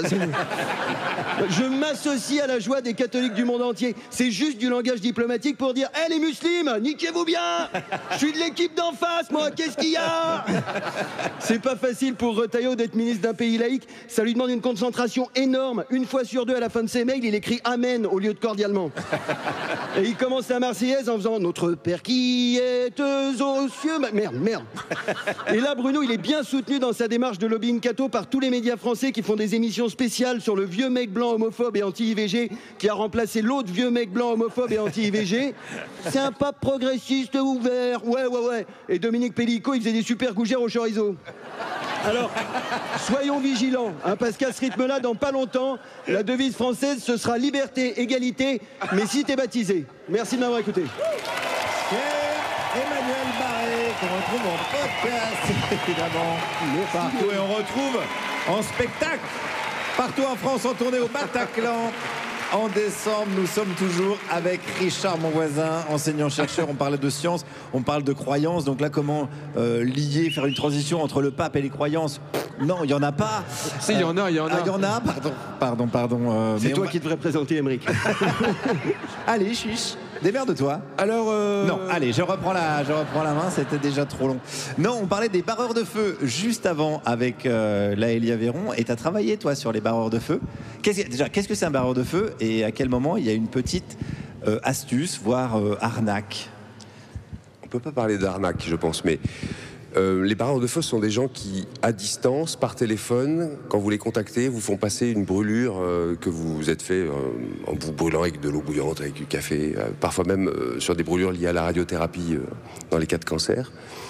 Et généralement, le soin en face, c'est la personne se concentre sur votre zone brûlée, et puis ensuite elle fait une prière qui est généralement dédiée à un saint. Et dans l'heure, la douleur s'estompe. Et à long terme, vous êtes censé plus avoir de traces, ou en tout cas pas autant que si vous n'êtes pas passé par le barreur de feu. Oui, donc on peut pas parler d'arnaque, quoi. Non, parce que tout le monde est sincère, en fait. Pourquoi voilà, tout le monde est sincère dans cette histoire. Mais surtout, ça peut pas Et être. puis- Pourquoi ça pourrait être. Voilà, pourquoi ça pourrait pas avoir un effet placebo? En fait, ça marche pour d'autres raisons que l'effet placebo. Il y a l'effet placebo qui va se surrajouter là-dessus, mais pourquoi ça marche? Notre hypothèse, qui est la plus parcimonieuse qu'on ait trouvée et qui explique bien le phénomène, c'est celle-ci. C'est que déjà, on a une mauvaise appréciation des brûlures. Généralement, on pense que plus c'est douloureux, plus c'est grave. En fait, non, les premiers degrés, deuxième degré légers sont très douloureux parce que les terminaisons nerveuses sont à la surface et donc ça fait un mal de chien. Dès que c'est le deuxième degré profond au troisième degré, là, ça fait plus mal quand on touche. Par contre, c'est grave et généralement, on est évacué vers l'hôpital. Donc, on n'a pas le temps d'appeler un barreur de feu tout de suite. On les retrouvera à l'hôpital après, mais c'est un autre sujet. On va en parler peut-être après. Et ce qui fait que, généralement, quand on appelle, on a mal, on est inquiet, mais on voit que c'est quand même relativement mineur et on passe le coup de fil. Ensuite, il y a un autre phénomène qui est que, au bout d'à peu près 40-45 minutes, quoi que vous ayez fait, la douleur tombe d'un coup. Un phénomène d'habituation un peu du cerveau à cette douleur lancinante et pouf, ça tombe d'un bloc. Que vous ayez fait une danse de la pluie ou écouter une émission de radio ou sauter sur un pied ou appeler le barreur de feu, la douleur tombe. Or nous, notre cerveau, il va faire un lien causal direct, un biais qu'on appelle le post hoc ergo propter hoc. Ça veut dire ça arrive juste après, donc c'est la conséquence du truc. Et pourquoi on les retrouve dans les hôpitaux? Alors justement, tu as amorcé le... Alors, le troisième truc, c'est que quand les gens à la fin te disent ah bah j'ai appelé un barreur de feu, t'as vu, ça a bien marché. Puis tu dis mais il vous reste une trace quand même. Il dit oui, mais il y en a moins que si j'avais pas fait appel. Sauf que il y a rien pour comparer. Donc en fait tu peux pas savoir. Tu vois. Moi j'ai voulu monter des tests avec des étudiants, je voulais les brûler, comparer. On m'a empêché de le faire. Après, on m'a dit de brûler. On peut plus rien faire. On m'a demandé de brûler des animaux. J'ai dit bon, ça va être un peu compliqué. Et ça me fait pas rêver. Et pourquoi on les retrouve dans les hôpitaux? Ça c'est un point vraiment intéressant, c'est que en fait officiellement ils sont pas dans les hôpitaux. C'est une pratique sauvage. Ils sont souvent le corps infirmier qui propose une liste de gens qui sont proposés pour faire ça. Et quand on est soignant et quand on est face à la douleur de gens, parce que brûler, c'est vraiment pas marrant du tout, quoi. Et qu'on sait pas trop quoi faire et qu'on n'a pas le temps d'être proche d'eux et qu'en plus les gens le réclament, ben on se dit bah pourquoi pas, ça leur fera du bien momentanément. Ça leur donne un petit levier de contrôle, ça soulage dans une certaine mesure et en plus ça peut générer un petit effet placebo qui sera pas négligeable. Donc ça voudrait dire qu'il faut, on en revient un peu à ce qu'on disait tout à l'heure, mais il faut laisser un peu les gens parfois dans l'ignorance pour qu'ils aient un bénéfice. C'est un problème, encore une fois, déontologique et éthique. Pour le coup, là, si on explique le mécanisme que je viens de vous expliquer, si on le donne aux gens, je pense pas que ça empêchera les gens d'aller appeler les barreurs de feu quand même. Quand on a de la foi en ça. Et puis au fond, moi, ce qui m'ennuie plutôt, c'est si on fait rentrer une pratique sans preuve à l'hôpital. Qu'est-ce qu'on répond aux autres pratiques sans preuve qui voudraient bien rentrer? Les prières collectives avec les croyants qui ils vont ils vont revendiquer le même statut, tu vois, et donc ça va se mélanger, quoi. Mais est-ce que ça a une utilité encore d'essayer de convaincre les gens que ces pratiques-là sont bullshit, on va dire? J'ai envie de dire, ça dépend des personnes. Moi, j'ai une règle, c'est... Comment tu fais, toi? Est-ce que tu essayes de convaincre les gens, pardon? Déjà, ça dépend des endroits. Tu vois. Je sais qu'il y a des endroits où c'est pas la peine. Les repas de famille, c'est pas la peine. S'il y a de l'alcool, encore moins. Laisse tomber. En fait, c'est plutôt les interactions personnelles. Et encore faut-il que j'ai le temps et l'envie. Le temps parce que les croyances, elles sont pas là par hasard. Quand les gens adhèrent à quelque chose, souvent, ça vient les solidifier, les vertébrer. Ça leur donne du sens, ça leur donne une assise dans la vie. Et moi, je trouve que c'est pas très élégant de venir shooter dans une béquille et puis laisser la personne en vrac et s'en aller, quoi. Donc, il faut que j'ai le temps de construire autre chose avec elle. Il faut que j'ai envie de le faire. Il faut que je l'aime suffisamment. Et puis, des fois, quand les gens sont vraiment, ça fait très longtemps. Tu vois, quand quelqu'un me demande ce que je pense des barreaux de feu ou de l'homéopathie ou de l'acupuncture et que ça fait juste ici penche depuis la semaine dernière. bon, bah, j'y vais un peu plus franco que quand quelqu'un s'en sert depuis 50 ans. Et puis qu'il a un statut avec ça, tu vois. Encore une fois, qui s'est bâti son identité aussi avec ça. Tu parlais des repas de famille, tu viens de sortir un livre qui s'appelle Ça pousse où le jambon sur le végétarisme. Est-ce que tu en parles dans les repas de famille, du végétarisme et est-ce que pareil, tu essaies de convaincre les gens que c'est une pratique plus, je ne sais pas, vertueuse ou... À mon grand désespoir, moi qui étais un grand viandard, je suis obligé de reconnaître que quel que soit le choix d'école morale que je prenne, on arrive à la conclusion que créer des souffrances inutiles à des êtres qui sont capables de les ressentir, bah, ça fait pas sens, surtout pour juste les manger 10 secondes. Et les pauvres carences, elles se complètent assez vite, quoi. Donc si je vais être cohérent, bah, je l'applique. Alors je l'applique au mieux. Alors quand je suis complètement bourré et qu'il y a une tranche de saucisson qui tombe par terre, je suis comme ça. Bah, tu m'étonnes. À vibrer, tu vois. C'est un bruit qui l'a fait tomber, de toute façon. Et j'essaye de me tenir, quoi. Donc on conseille Ça pousse où le jambon. C'est des questionnements de ta fille. Mais oui, avec ma gamine qui est là d'ailleurs dans la salle, et je la remercie. Aux éditions des Trois Canards, on en profite aussi, c'est une petite maison d'édition indépendante. Pas de droit d'auteur là-dessus. On adore, voilà. Voilà, ils sont peu connus. Merci beaucoup Richard. C'est vrai que l'être humain, peut-être, il a besoin de croire.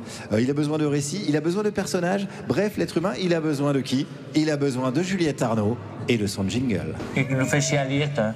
C'est pas marqué dans les livres. C'est que nous fait chier à lire tout le temps. Plus important à vivre. Regarde Juliette Arnaud. En avant les histoires.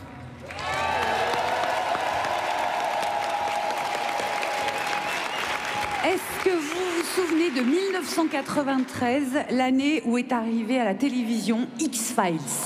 La série des affaires non résolues impliquant des phénomènes paranormaux, son duo d'agents du FBI, la sceptique Scully et le fan de l'irrationnel Mulder, son générique et la phrase de fin du générique « La vérité est ailleurs » sans point d'interrogation. Tu m'étonnes qu'il n'y avait pas de point d'interrogation. À l'écran, déferlement de créatures non identifiées qui sortent des bonds de ta douche, des loups-garous et autres extraterrestres au sang vert. La vérité, elle est ailleurs. C'est presque trop fastoche. Moi, je préfère quand les personnages, ils savent pas, ou alors quand ils mettent du temps à savoir.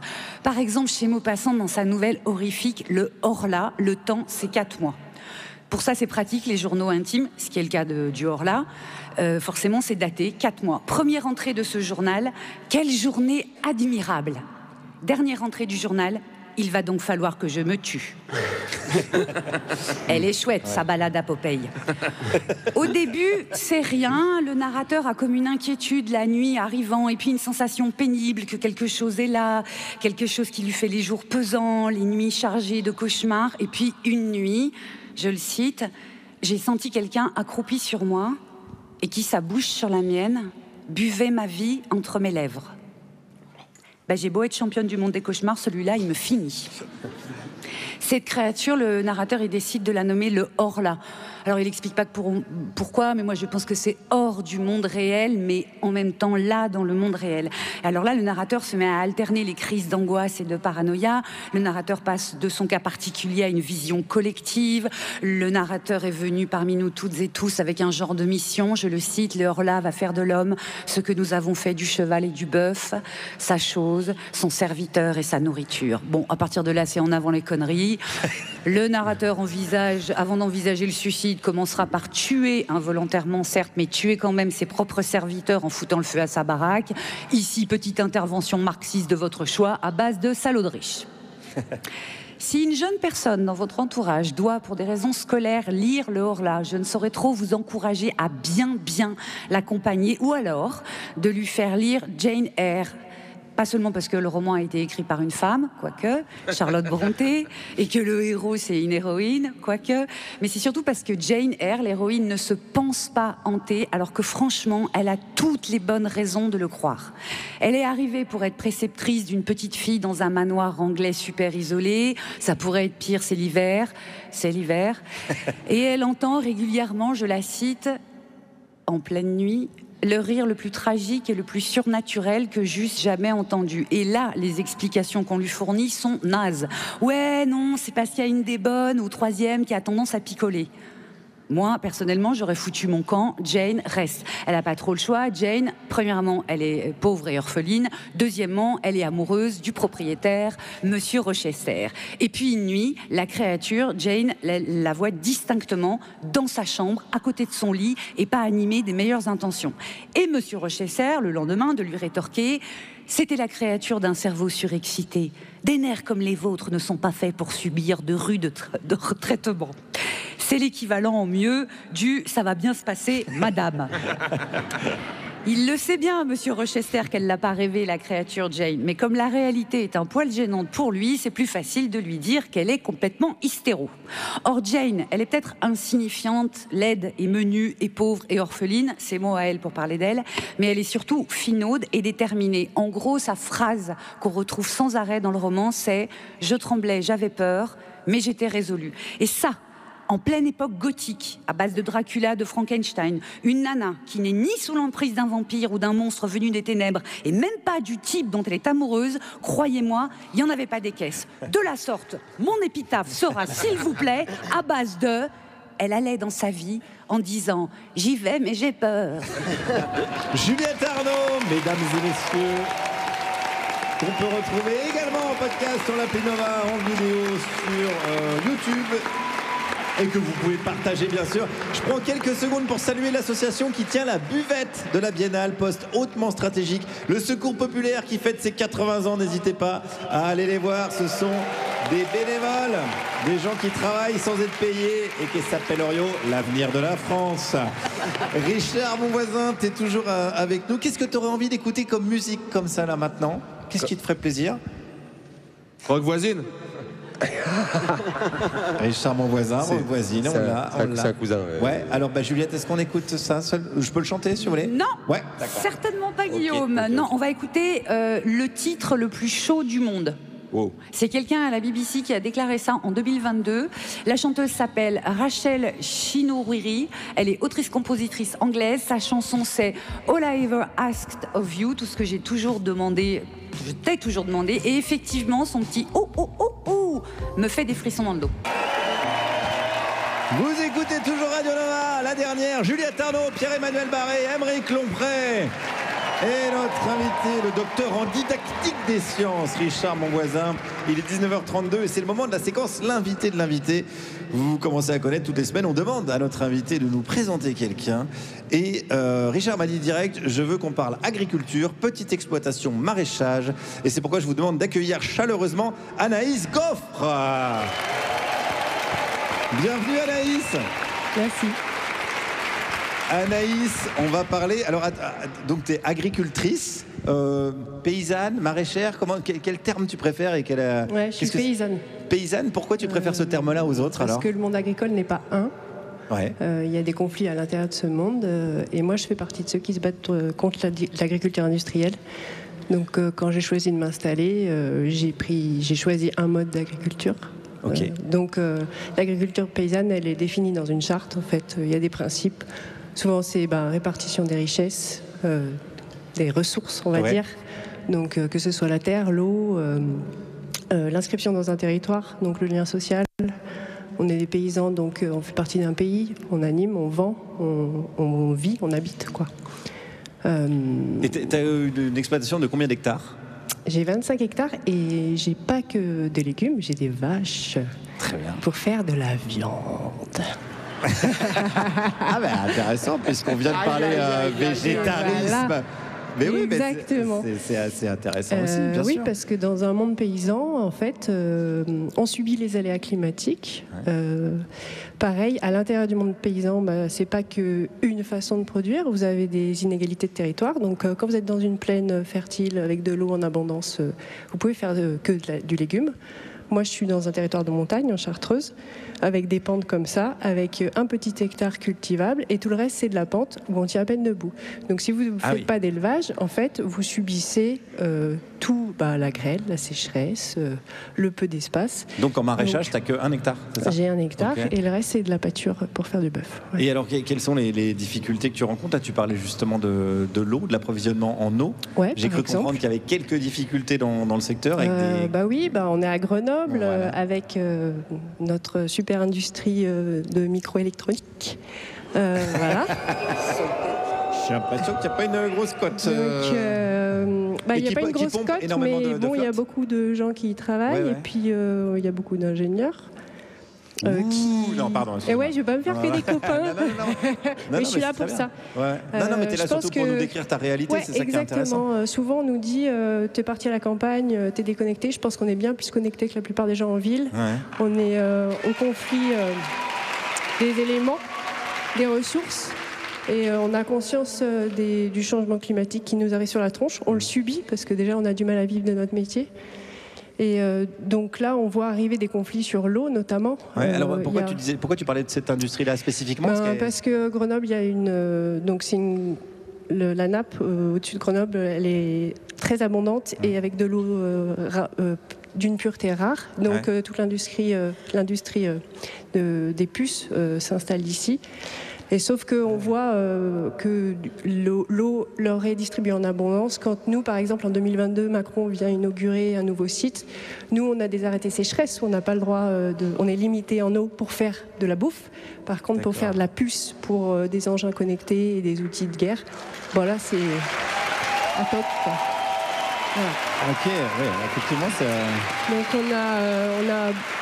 en fait, on est vraiment en conflit. Enfin, on a plusieurs batailles, quoi, là-dedans. On a l'accès à la terre. Toi, tu es en bio?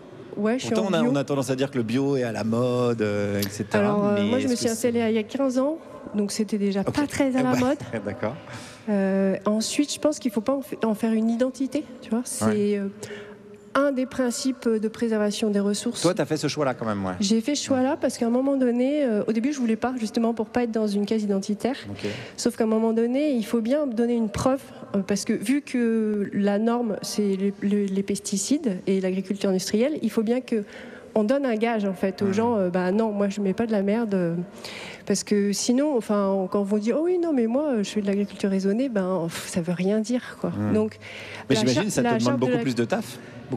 Oui, de la main-d'œuvre. J'embauche une personne en saison, mais après, je suis contente de sortir des légumes de la terre que je pollue pas pour mes enfants, quoi. Et tu vends sur les marchés, tu vends localement ou est-ce que tu as des clients réguliers? Je vends sur un gros marché à Grenoble et puis du coup, j'ai un engagement aussi, c'est que je vends chez moi à la ferme pour faire vivre le hameau et le village. Parce qu'on a encore un autre souci, c'est la spéculation foncière, donc aux abords de Grenoble. Donc en fait, les gens, ils sont contents d'aller vivre à la campagne, mais sauf que les agriculteurs, ils font un peu chier parce qu'ils font du bruit, parce qu'ils sont sales. Donc moi, j'avais envie de dire, voilà, en fait, on vit là, et les paysages, vous les avez parce qu'on est là, et vous avez de la nourriture parce qu'on est là. Donc ça fait des rencontres de population qui ne sont pas forcément amenées à se rencontrer. Et ça fait partager des réalités de chacun, quoi. Et j'ai aussi des copains chasseurs. Dit Anaïs en regardant Pierre-Emmanuel Barré, qui n'a pas de copains chasseurs. Non, mais ce que je veux dire, c'est que quand vous êtes paysan, vous êtes dans un territoire, vous ne l'avez pas choisi. Moi, je ne suis pas du monde agricole, j'ai choisi... j'ai fini mes études et je me suis dit, en fait, je ne veux pas participer à cette société de consommation, je veux faire un truc utile. Et du coup, je suis arrivée là, j'étais une fille, j'avais 23 ans, j'ai pris ce qu'on m'a donné, quoi, enfin, ce qu'on m'a légué. Et donc j'ai pas choisi le territoire. Et en fait, quand vous choisissez pas, vous êtes là, vous vivez, et vous vivez avec des gens qui vous ressemblent pas, qui pensent pas comme vous. Ça vous empêche pas d'avoir des idées radicales. Moi, je pense que je suis assez radicale dans mes idées. Par contre, je partage un quotidien, et en fait, il y a des valeurs. On va toujours trouver des points communs et des solidarités entre nous, que ce soit avec des artisans, avec des parce que quand même la plupart des gens sont ingénieurs ou profs à l'université et puis c'est plutôt agréable parce que c'est des gens souvent éduqués de gauche qui vont acheter des légumes bio, donc il ne faut pas trop que je leur crache dessus. C'est mes clients en fait. Ça va, tu les as rassurés là, regarde, ils sont, c'est bon, ils étaient tout crispés depuis le début. Mais qu'est-ce qu'elle fait là, celle-là? Très bien, merci en tout cas Anaïs d'avoir été avec nous, on peut t'applaudir bien fort et on voit toute la complexité, toute ton approche globale. Tu voulais rajouter une chose? Vas-y. Ouais, c'est important pour moi de démonter le mythe du colibri. L'initiative individuelle, elle est bien, mais elle n'est pas suffisante. Il faut du réseau, il faut des syndicats. Et voilà, moi je voulais parler de... Je suis engagée dans une association qui s'appelle l'ADR. C'est une association qui fonctionne en réseau. Il y en a dans les départements, dans les régions et tout. Et on est là, on est 15 administrateurs paysans. On embauche 5 salariés pour installer des gens, pour former à une autonomie décisionnelle des paysans. Parce qu'il va falloir une masse, en fait, pour résister à l'industrie. Et voilà. Bah, merci beaucoup. Mais justement, allez vous renseigner. On mettra les liens sur voilà pour aller se renseigner sur l'association. Merci Anaïs Goffre d'avoir été avec nous. Témoignage qui nous rappelle aussi qu'il est quand même si le colibri on le déteste, de notre responsabilité d'arrêter de consommer de la merde. Je dis ça, je dis rien, c'est la publicité. Vous êtes toujours sur Radio Nova, la dernière, Juliette Arnaud, Aymeric Lompré, Pierre-Emmanuel Barré et notre invité du jour, Richard Monvoisin. Et quand on lui a dit, on va à Grenoble, elle a dit, Grenoble, la plaque tournante de la drogue, le Medellin du Dauphinois, j'en suis, c'est Douli. Mais vous savez que je me sens proche de vous, moi, je vous adore. Mais oui, mi-chic, mi-schlag, mi-truand, c'est moi. Vraiment. En plus, on parle pareil. Nachave, Marave, Bouillave, je vous kiffe. Non, vraiment. Mais il y a les schlags au fond. Ouais. Ils sont toujours au fond. Mes petits culs, connaissez-vous le club CPMF, ce club très confidentiel des gens qui disent « c'est pas ma faute ». Club qui regroupe des milliards de membres parce que c'est absolument génial de pouvoir rejeter la faute sur les autres quand on fait n'importe quoi et ça permet surtout de ne jamais se remettre en question. Personne n'a envie de manger son caca. C'est ça la réalité. Sauf si c'est un Saoudien qui vous a payé très cher, mais c'est une autre chronique qui s'intitulera « Le caca et le Saoudien ». Et ça, on verra ça à la rentrée. Quand tu es membre du CPMF et que tu fais n'importe quoi avec l'alcool, par exemple, tu dis toujours c'est le dernier shot qui m'a mis dedans. C'était le shot de trop. Alors, tu te souviens, il y a 8 shots en arrière quand je t'ai dit fais gaffe, Narvalo, quand t'es bourré, t'essayes toujours de doigter le videur, ça nique la soirée. Eh ben, t'avais raison, c'était de la faute du shot de trop. Et oui, les 15 shots d'avant n'y sont absolument pour rien. Et bien évidemment, c'est de la faute de la MDMA si t'as sorti ton zizi en plein restaurant à l'anniversaire du petit Jason. C'est fou ces parachutes de MD qui atterrissent tout seuls sur ta langue comme un allié en Normandie. Et alors, il y a une tendance au club CPMF maintenant, tenez-vous bien, des gens qui ne disent pas bonjour et c'est pas leur faute. C'est à cause d'un trouble autistique et la magie, c'est que ce trouble autistique disparaît quand ils doivent dire bonjour à une personne qui a une certif Instagram. Ça, j'invite la communauté scientifique à se pencher sur ce cas. Manifestement, il n'est pas encore référencé dans Vidal. Oui, j'ai chié sur ton tapis, Nicole, mais c'est pas ma faute. J'ai été brimée toute mon enfance et ma psy m'a conseillé de laisser parler mon enfant intérieur. Et puis de toute façon, je suis membre CPMF, donc je fais ce que je veux. Il y a beaucoup de gens très riches aussi qui expliquent à des gens très pauvres que s'ils sont très pauvres, c'est de la faute des gens très très pauvres. Et oui, c'est jamais de la faute des milliardaires qui ne paient pas leurs impôts, c'est de la faute des pauvres qui volent du fromage, de marque en plus. Un petit caprice des dieux, on se refuse rien, fichu pauvre. Oui, c'est vrai, j'ai mis ma main dans sa culotte, mais c'est pas de ma faute, c'est cette époque à la con aussi, on peut plus rien dire, aujourd'hui on peut plus rien faire. De toute façon, je m'en fous, je vais écrire un bouquin et dire sur tous les plateaux télé que MeToo a niqué ma carrière, voilà.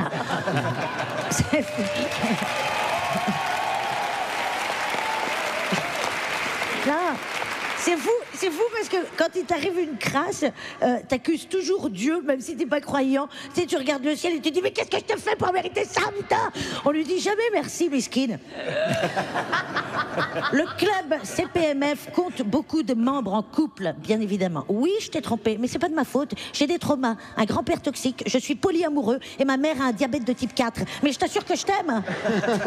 Ou encore, oui, je t'ai trompé avec Ben, mais c'est de ta faute aussi, de dos, on dirait toi. J'ai même pas kiffé, j'ai pensé à toi tout du long.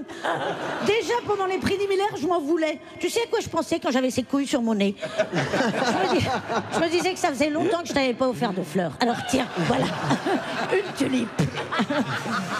Non, je ne t'ai pas ghosté pendant 2 mois. C'est les articles que je partage sur les dangers du vaccin, comme par hasard. Depuis que je dis des vérités, on me bloque mon téléphone. Mais t'as raison, j'aurais dû penser un peu plus à moi et un peu moins aux autres. Moi, je vous jure, je peux manger 2 burgers, un bucket de 12 tenders, sauce impériale et dire à la fin, je t'avais dit qu'il fallait pas que je boive ce grand verre d'eau, maintenant je suis toute gonflée. J'ai un pote qui a pris 30 kilos en 2 ans. Coucou Zaïd. Je lui ai dit non, mais c'est pas de ta faute, c'est le stress, c'est à cause de la tournée, tout ça. Il m'a dit non, c'est de la faute du sucre et du gras. Parfois les deux. Pourquoi tu cherches à me trouver des excuses? Je suis une poubelle et puis voilà tout. Et il a raison. Faut arrêter de se trouver des excuses. Il va falloir tous ensemble résilier notre abonnement CPMF et assumer. Voilà mes petits culs. Disons adios al club CPMF. Et comme le disait Alizée, cette grande poétesse française décorée des arts et des lettres, c'est pas ma faute à moi. Alizée qui est HPI, bien évidemment. Je vous kiffe, prenez soin de vous, mes petits culs. Douli, merci Douli. Merci. Qu'on retrouve en tournée dans toute la France et même bientôt elle sera au Québec et même à Tahiti. Merci beaucoup Douli. On est toujours avec Richard, mon voisin. On a parlé science beaucoup, mais on n'a pas assez parlé de littérature ni de toi, Richard. C'est pourquoi Juliette t'a posé des questions et que même t'as posé des réponses. Je t'ai demandé, Richard, quel livre t'était resté de l'enfance? Tu m'as répondu tout de go, Le merveilleux voyage de Nils Holgersson à travers la Suède de Selma Lagerlöf, qui date de 1906. Alors là, c'est l'histoire d'un petit garçon brutal et crétin qui est réduit suite à une malédiction à une taille minuscule et qui ne doit sa survie qu'à une bande d'oies sauvages qui l'emmène en voyage à travers la Suède. Eh ben dis donc, pour un scientifique qui traque le paranormal... C'était mal engagé cette affaire. Parce que c'est quand même un livre sur le... Enfin, qu'il faut accepter l'idée qu'on part dans le merveilleux. Après, ça se passe très bien, mais c'est la magie. Ouais, et moi j'aime bien. En fait, on est scientifique sur le moment, quoi. Sur la paillasse, comme on dit. C'est au moment de travailler qu'on souscrit à un cadre matérialiste. Mais le reste du temps, on met des lunettes roses, bleues, vertes, on regarde le monde, on s'émerveille de n'importe quoi, on fait sens de choses, on se débrouille, quoi. Si on devait décortiquer tout, on ne tomberait pas amoureux, on ne croirait pas à Titanic, Leonardo qui coule, enfin, on n'adhérerait pas au film, quoi. Donc souvent on pose sa rationalité pour se laisser bercer. Moi j'ai compris la réponse. Nils, il passe d'un sale petit con, en gros, à devenir un super être humain, et ça passe aussi parce que je pense être le meilleur des super pouvoirs, il se met à parler animal. Il comprend ce que lui disent les oies et tous les autres animaux et il est capable de communiquer avec elles. Est-ce que toi aussi tu le mets tout en haut dans la hiérarchie des super pouvoirs qui sont pas chez Marvel? Oui, c'est un peu la classe. Et puis à la fin, quand il redevient normal, il perd ce pouvoir et ça m'avait fait pleurer. Oh. Et je l'ai relu plusieurs fois ce bouquin et à chaque fois ça me fout les larmes aux yeux. Mais il reste une bonne personne. Il reste une bonne personne. Je t'ai demandé ensuite quel livre t'avait donné envie justement de devenir une grande personne. Et alors là, vraiment encore l'ironie de la vie qui est bien ironique, puisque tu m'as répondu Martin Eden de Jack London, 1909. Oui. Il est dans la salle. Et je trouve ça un peu ironique parce que la grande personne en question, Martin Eden, ne trouve pas le monde des adultes, le monde donc suffisamment chouette pour avoir envie d'y rester sans dévoiler totalement la fin. Alors pourquoi est-ce que toi, c'est celui-là qui t'a donné envie d'être une grande personne? Il m'a beaucoup marqué, je devais avoir 12-13 ans, parce que le gars, il est d'une classe sociale très très basse, il est docker dans un port, il sauve un gars d'une rixe et il se rend compte que ce gars est un gamin riche. Ce gars, pour le remercier, le ramène dans sa famille et là, il lui arrive deux choses. Il se prend la violence symbolique de ce milieu et il se prend dans la figure les beaux yeux de sa sœur qui est hyper belle et il tombe amoureux d'elle et il se dit, pour la conquérir, il faut que je chope ces codes symbolique-là. Et donc il a fait un truc que j'ai commencé à faire à la même époque. Oui, t'as employé la même méthode que lui. Chaque fois qu'il voyait un mot utilisé qu'il connaissait pas ou un livre qu'il n'avait pas lu, il se battait pour le trouver, il notait les mots, il notait la définition, puis après petit à petit il se rendait compte que finalement les gens qui utilisaient ces mots-là s'en servaient pas toujours très très bien, et puis les références qu'ils utilisaient, ils n'avaient pas toujours lu, et il s'est rendu compte petit à petit de l'imposture en fait de ce milieu. C'est toute cette histoire qui est narrée dans ce bouquin et ça m'a bluffé. Et on va pas raconter la fin parce que c'est vraiment extrêmement triste. Quel est le livre? Non, c'est affreux. Franchement, c'est affreux. C'est affreux. C'est affreux. Arrêtez-vous 20 pages avant la fin. Ensuite, je t'ai demandé... Oui, c'est toujours ce que je fais avec les bouquins. Moi. J'étais pas inquiète, Émeric. Ensuite, je t'ai demandé, Richard... Non, les gens qui applaudissent, c'est pas gentil. Je t'ai demandé, Richard, quel livre te fait rire, et figure-toi que c'est un livre, enfin une revue qu'on nous a déjà donné, une réponse qu'on nous a déjà donnée dans cette émission, c'était Pierre Rigaud, c'est une revue sur abonnement qui s'appelle La Hulotte, qui est une revue naturaliste, comme ça on en revient aux animaux. Tu m'as dit la hulotte parce que c'est beau, c'est riche, c'est documenté, et en plus, je ris. C'est vrai, il y a une scène dedans extraordinaire où on comprend un peu d'ailleurs la théorie de l'évolution parce que c'était sur le pic noir, si je me rappelle bien, et Pierre Déaume qui écrit le bouquin, il dit les pics noirs ont une paupière absolument épaisse, mais vraiment terriblement épaisse, parce que s'ils n'avaient pas cette paupière-là, en fait, ils tapent tellement fort sur les troncs qu'ils s'énucléraient. Leur œil sortait de leur orbite. Et ça m'a fait mourir de rire. Et j'ai pensé au cimetière de pics qui n'avaient pas les bonnes paupières. Je m'en suis pas remis. Oui, mais parce que ça veut dire qu'avant, il y en a eu qui sont morts énucléés, et donc il a fallu plusieurs générations. Bah c'est ça, ouais, ça prend le temps, quoi. Donc ils tapaient pas aussi fort, les plus efficaces au début, puis ils frappaient fort, en fait, et la seule évolution qu'ils pouvaient suivre, en fait, c'était ça, quoi. Et tous ceux qui n'étaient pas adaptés à leur milieu, bah, ils avaient soit moins de descendance, soit moins d'œil, tu vois, et donc ils s'en sortaient bien moins. Et on les salue, bien évidemment, tous ces pics qui nous regardent de là-haut. Merci Juliette, et merci Richard, évidemment, pour tous ces conseils et lectures. Il est 19h53 sur Radio Nova et c'est l'heure où il a rendez-vous avec la France. L'homme mi-actualité, mi-chartreuse, depuis hier soir, Aymeric Lomprey. Bonjour à tous, vous allez bien? J'ai rien entendu. Ouais, allez, l'actualité. Là, je vais parler d'actualité. L'actualité, elle attend pas. L'actualité, c'est pas des cardinaux qui attendent qu'on décide c'est qui le pape. Et à un moment, il y a de la fumée blanche qui sort. Et il y a un cardinal qui dit c'est bon. Et l'autre, il dit non, pardon, c'est parce que je m'étais pas branlé depuis longtemps. Ouais. Bah, c'est comme on est en province, je fais des blagues un peu potaches. Comme ça après. Non mais c'est pas. Non, mais comme ça après les gens ils disent ah il est marrant lui, je vais lui offrir une confiture que j'ai fait moi-même. Et j'ai aussi un t-shirt en sauge. Non. Alors, aujourd'hui, je vais vous parler du conflit entre l'Inde et le Pakistan. Non, c'est pas vrai, je vais pas faire ça. De toute façon, j'ai pris une décision. En fait, j'ai décidé que je ferai plus des sujets sérieux. Voilà, c'est terminé. Terminado, Aymeric l'enquêteur. Aymeric le lanceur d'alerte. Terminé, parce qu'en fait, j'ai remarqué qu'à chaque fois que je dis un truc sérieux, les gens, après, ils rigolent, alors que c'est pas le but que je recherche, et après, ça dessert le propos. Voilà. Non mais voyez par exemple, moi aussi je trouve que c'est un génocide à Gaza et que Netanyahou, il devrait être traîné devant un tribunal, jeté en prison. Mais je le dis pas parce qu'après les gens ils vont rigoler à cause de mon visage particulier et ça va desservir la cause. Après les fachos, ils vont prendre des images de moi comme ça, ils vont dire ah, regardez les gauchos antisémites qui prennent pas de douche et qui disent Netanyahou. C'est ça que vous voulez pour la France? C'est ça que vous voulez pour la France? Après les Français ils diraient non, c'est pas ça qu'on veut. C'est pas ça qu'on veut. On veut pas être représenté par des cracras qui articulent pas et qui ont le zizi qui brûle. Après, ils voteraient encore plus à droite. Après, la France, ce serait une dictature fasciste avec des routes toutes droites que ça et de la viande rouge au petit déjeuner et plein de charroux. Il y aurait plein de charroux partout. Genre, tirer à la boulangerie. Vous voulez quoi? Et en fait, c'est un charroux qui m'accueille.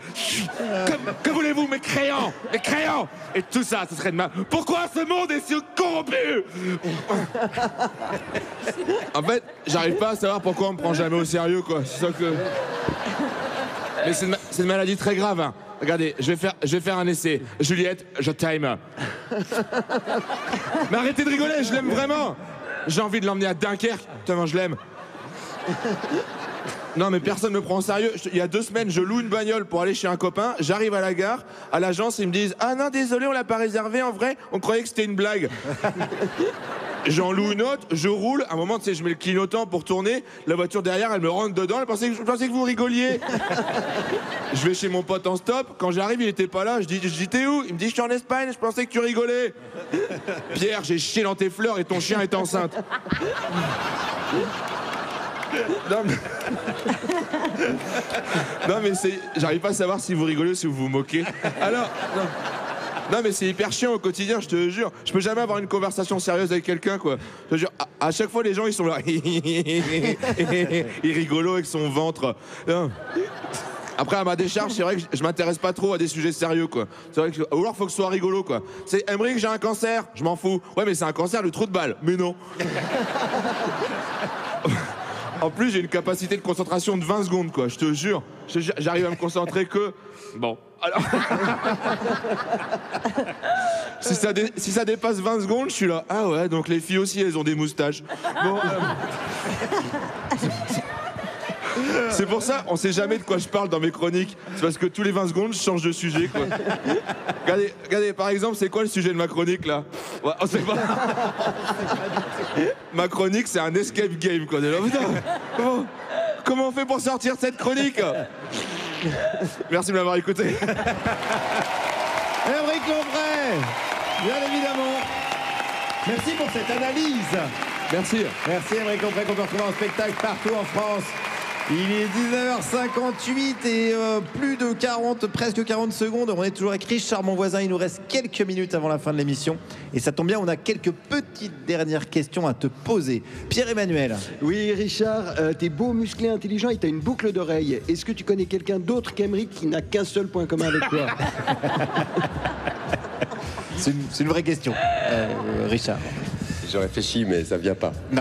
Ok. Aymeric, tiens. Oui, Richard, mon voisin, peux-tu tondre ta pelouse un autre jour que le dimanche? Rapport au voisinage, bien évidemment. Ouais, bien joué, bien joué. Merci. Voilà. Et j'en ai plein. Ouais, bah peut-être on va passer plutôt. Non, je les fais toutes. Non, voilà, non.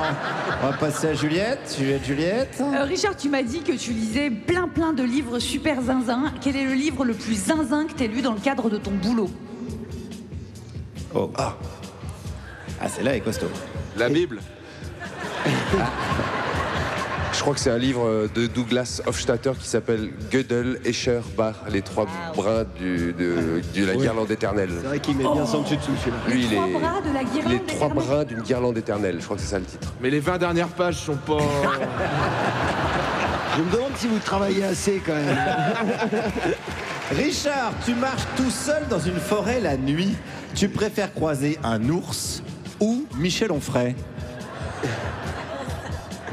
Eh ouais, c'est pas des questions Je faciles. préfère voir Michel Onfray parce qu'il ressemble à Nicolas Vivant qui est dans la salle. C'est un de mes copains avec qui j'ai beaucoup travaillé et que j'adore. Qu'on embrasse bien sûr Nicolas Vivant. Mais c'est vrai qu'il y a une petite ressemblance avec Michel Onfray. Aymeric, j'imagine que tu as... Oui, à la fête des voisins, est-ce que tu comptes ramener autre chose que du cake aux olives? Allez, voilà. Merci. Tu peux répondre, Richard. J'amènerai des rhododendrons parce que je devais placer ce mot-là dans la soirée. Rhododendron, on va finir là-dessus. Merci Richard, mon voisin. Merci d'avoir été avec nous pendant ces 2 heures. Et merci plus généralement d'exister. Voilà, on a besoin de plus de Richard, mon voisin. Merci à ton invité, Anaïs Goffre, qu'on embrasse bien fort. Laïlia Véron, Thomas Védébé, Douli était avec nous. Faites du bruit. Le Palais des Sports de Grenoble. Toutes les équipes d'ailleurs du Palais des Sports, toutes les équipes de la Biennale des Villes en Transition. Merci à toutes les équipes techniques de Radio Nova. Malo, notre réalisateur. Lucie et François à la technique depuis Paris. Mano et Loris pour la prod. Christian pour la programmation musicale. Colline, Élise, Ninon, Sébastien, Bastien pour les réseaux sociaux. Les équipes vidéo, Goodway, Benjamin, Alban, Adrien qu'on embrasse. Notre rédacteur en chef, Ramzi Assadi. Et Aymeric Lomprey, Pierre-Emmanuel Barré, Juliette Arnaud. Et Guillaume Meurice. On se retrouve la semaine prochaine. Amusez-vous bien, gardez le moral. Et vivement la dernière. La dernière.